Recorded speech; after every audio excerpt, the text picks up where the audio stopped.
المحيطة به.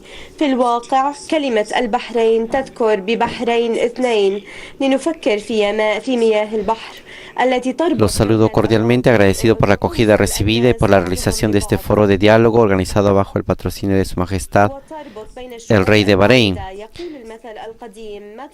Este país toma el nombre de sus aguas. La palabra Bahrein evoca en efecto dos mares.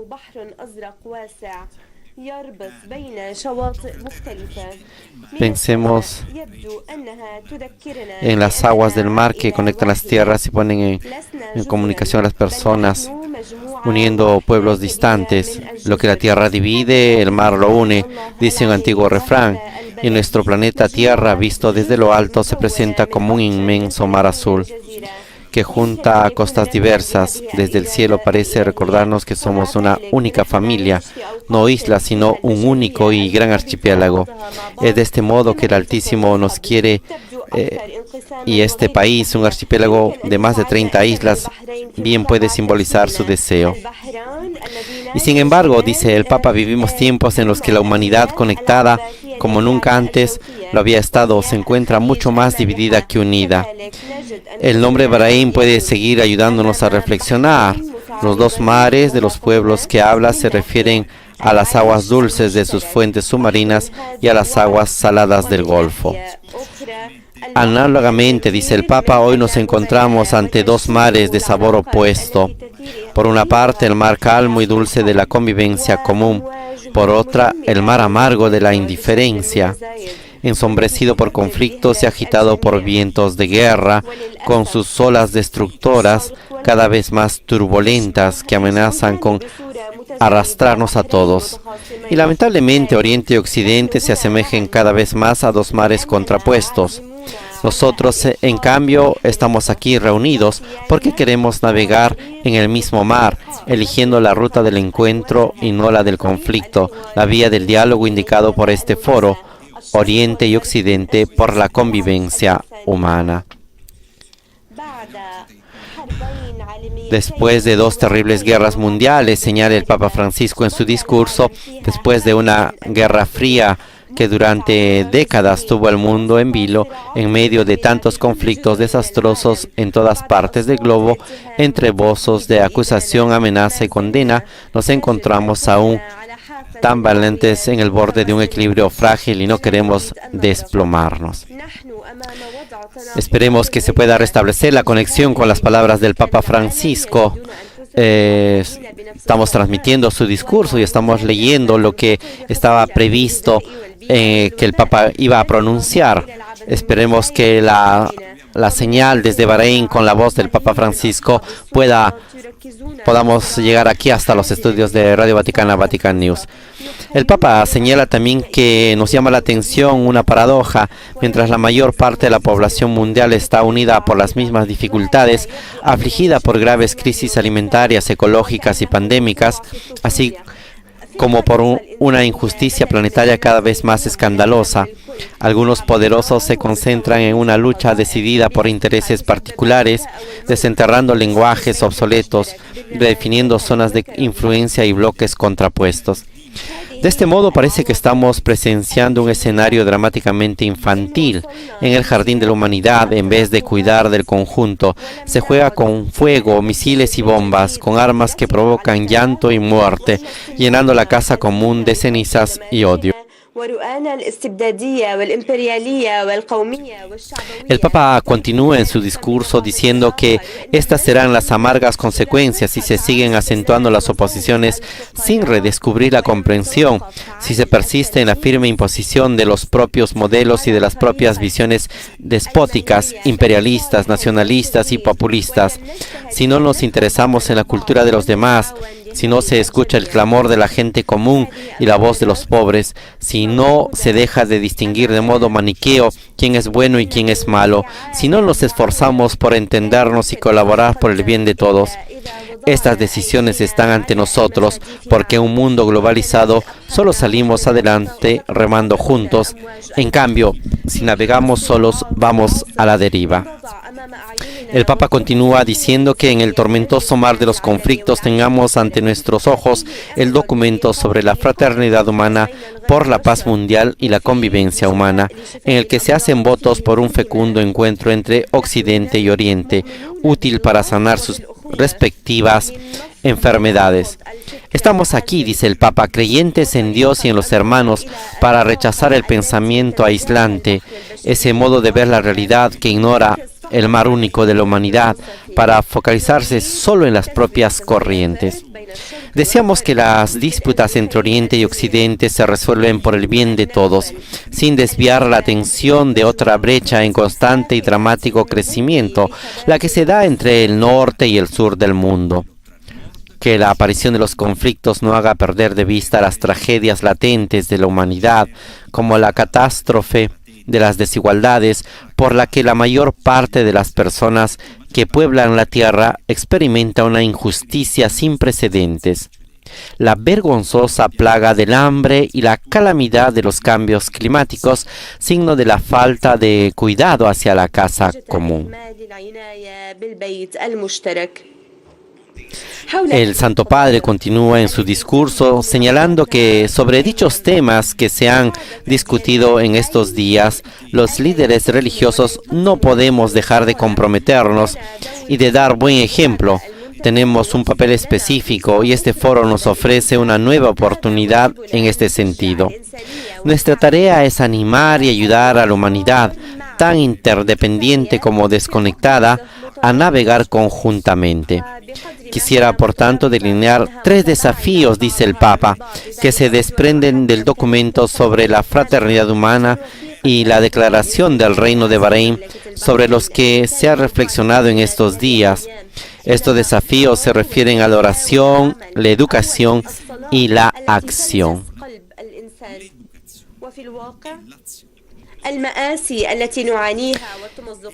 El Papa Francisco prosigue su discurso en esta conclusión, en esta clausura del Foro de Bahrein para el diálogo entre Oriente y Occidente por la convivencia humana. Lamentablemente no tenemos todavía la voz del Santo Padre que está pronunciando su discurso en el Reino de Bahrein, pero continuamos dando lectura a ese discurso en el cual dice, en primer lugar, la oración que toca el corazón del hombre. En realidad, los dramas que sufrimos y las peligrosas laceraciones que experimentamos, los desequilibrios que fatigan al mundo moderno, están conectados en ese otro desequilibrio fundamental que hunde sus raíces en el corazón humano.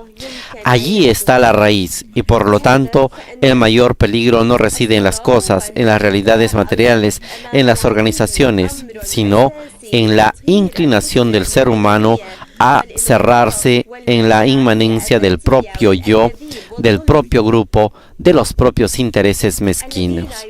No es un defecto de nuestra época, existe desde que el hombre es hombre, pero con la ayuda de Dios es posible dominarlo.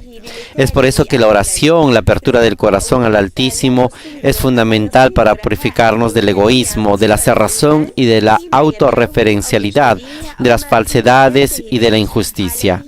El que reza, dice el Papa, recibe la paz en el corazón y no puede sino que ser su testigo y mensajero, e invitar principalmente por medio del ejemplo a sus semejantes, a no convertirse en rehenes de un paganismo que reduce al ser humano a aquello que vende, que compra o con lo que se divierte, sino a redescubrir la dignidad infinita que cada uno lleva grabada. El hombre religioso, el hombre de paz, es aquel que caminando con los otros en el mundo los invita con dulzura y respeto a elevar la mirada al cielo y lleva en su oración como incienso que sube hacia el Altísimo las fatigas y las pruebas de todos. Non può portare una persona a una significativa relazione con Dio. Ogni costrizione, cioè, è indegna dell'Onnipotente. Las constricciones son indignas del Todopoderoso. No ha consentido, ha creado a seres libres.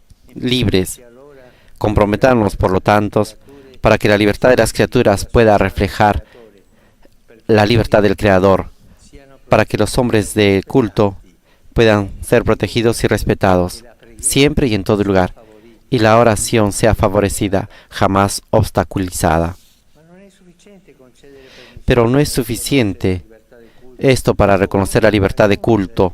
Es necesario reconocer la verdadera libertad de religión, y no solamente en esta sociedad, sino en todo credo y religión está llamado a preguntarse si tiene constricciones desde el exterior o desde el interior. Si ayuda al hombre a rechazar esto, la cerrazón, la violencia, si acrecienta en el creyente la verdadera libertad, que no es hacer lo que le parece y le gusta, sino disponerse para el bien para el cual hemos sido creados. Si el desafío de la oración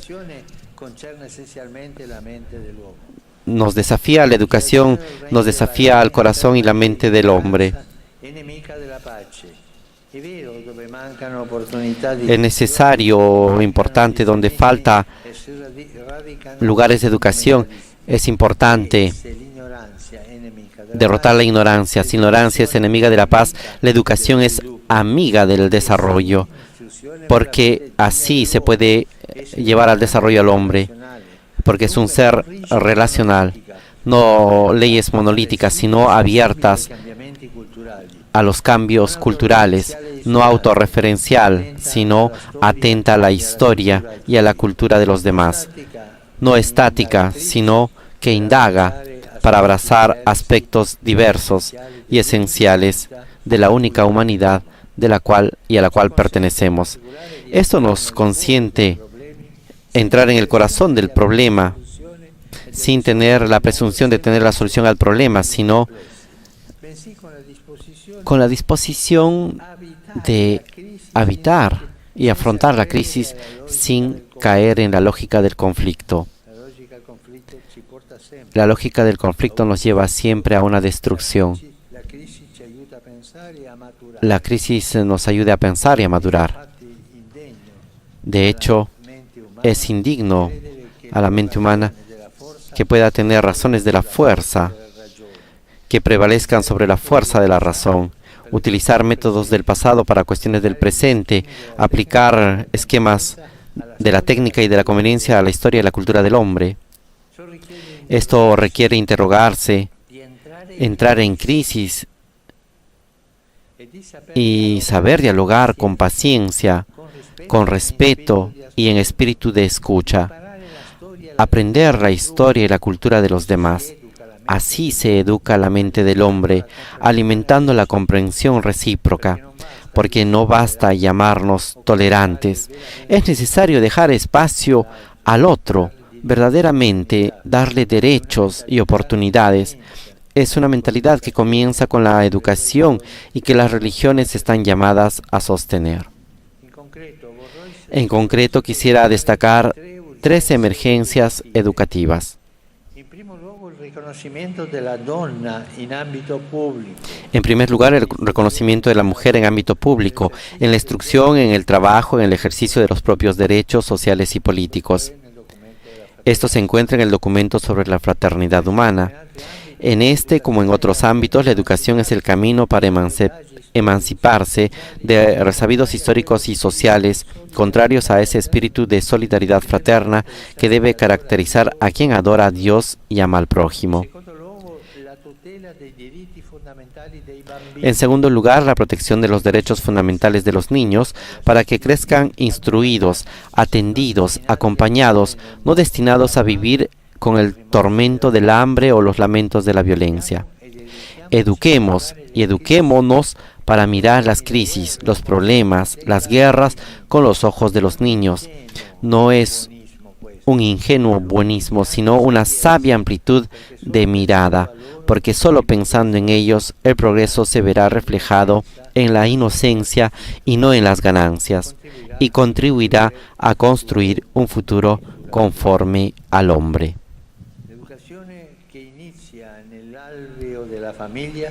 La educación que empieza en el seno de la familia continúa en el contexto de la comunidad, del pueblo o de la ciudad. Por eso quisiera subrayar, en tercer lugar, la educación a la ciudadanía, a vivir juntos en el respeto y la legalidad, y en particular la importancia misma del concepto de ciudadanía, que se basa en la igualdad de derechos y deberes. Es necesario esforzarse en esto para que pueda establecer en nuestra sociedad el concepto de plena ciudadanía y renunciar al uso discriminatorio de la palabra minorías, que trae consigo las semillas de sentirse aislado e inferior. Eso prepara el terreno para la hostilidad y la discordia y quita los logros y los derechos religiosos y civiles de algunos ciudadanos al ser discriminados. Llegamos así al único de los tres desafíos, el que concierne a la acción. Podríamos decir a las fuerzas del hombre. La declaración del Reino de Bahrein enseña que cuando se predica el odio, la violencia y la discordia, se profana el nombre de Dios. El que es religioso rechaza esto sin ningún pretexto. Dice no con fuerza a la blasfemia de la guerra y al uso de la violencia. Y traduce con coherencia en la práctica estos no. Porque no basta de decir que una religión es pacífica, es necesario condenar y aislar a los violentos que abusan de su nombre. Y ni siquiera es suficiente tomar distancia de la intolerancia y del extremismo. Es preciso actuar en sentido contrario. Por eso es necesario interrumpir el apoyo a los movimientos terroristas a través del suministro de dinero, armas, planes o justificaciones y también la cobertura de los medios, y considerar esto como crímenes internacionales que amenazan la seguridad y la paz mundial. Tal terrorismo debe ser condenado en todas sus formas y manifestaciones. También el terrorismo ideológico. El hombre religioso, el hombre de paz, se opone también a la carrera armamentística, al negocio de la guerra, al mercado de la muerte. No apoya alianzas contra alguien, sino cambios de encuentro con todos, sin ceder al relativismo o sincretismos de ningún tipo. Sigue una sola senda, la de la fraternidad, el diálogo y la paz. Estos son su sí. Recorramos, queridos amigos, este camino, abramos el corazón al hermano, avancemos en el proceso de conocimiento recíproco. Estrechemos entre nosotros lazos más fuertes, sin dobleces y sin miedo, en nombre del Creador que nos ha puesto juntos en el mundo como custodios de los hermanos y de las hermanas. Y si varios poderosos negocian entre ellos por intereses, dinero y estrategias de poder, demostremos que es posible otra vía de encuentro, posible y necesaria, porque la fuerza, las armas, la fuerza, las armas y el dinero nunca teñirán de paz el futuro. Por lo tanto, encontrémonos por el bien del hombre y en nombre de aquel que ama al hombre, cuyo nombre es paz. Promovamos iniciativas concretas para que el camino de las grandes religiones sea cada vez más efectivo y constante, que sea conciencia de paz para el mundo. Y aquí dirijo a todos mi llamamiento para que se ponga fin a la guerra en Ucrania, para que se hagan sendos negociados de paz. El Creador nos invita a actuar especialmente en favor de tantas de sus criaturas que todavía no encuentran suficiente espacio en las gran agendas de los poderosos. Pobres, niños por nacer, ancianos, enfermos, migrantes. Si nosotros que creemos en el Dios de la misericordia no escuchamos a los indigentes y no damos voz a quien no la tiene, ¿quién lo hará? Estemos de su parte. Esforcémonos por socorrer al hombre herido y probado. Obrando de este modo, atraeremos la bendición del Altísimo sobre el mundo. Que Él ilumine nuestros pasos y nuestros corazones, nuestras mentes y nuestras fuerzas, para que la adoración a Dios concuerde con el amor concreto y fraterno al prójimo, y para ser juntos profetas de convivencia, artífices de unidad y constructores de paz. Gracias. Con esta invitación ha concluido el discurso del Papa Francisco en la clausura del Foro de Bahrein para el diálogo entre Oriente y Occidente por la convivencia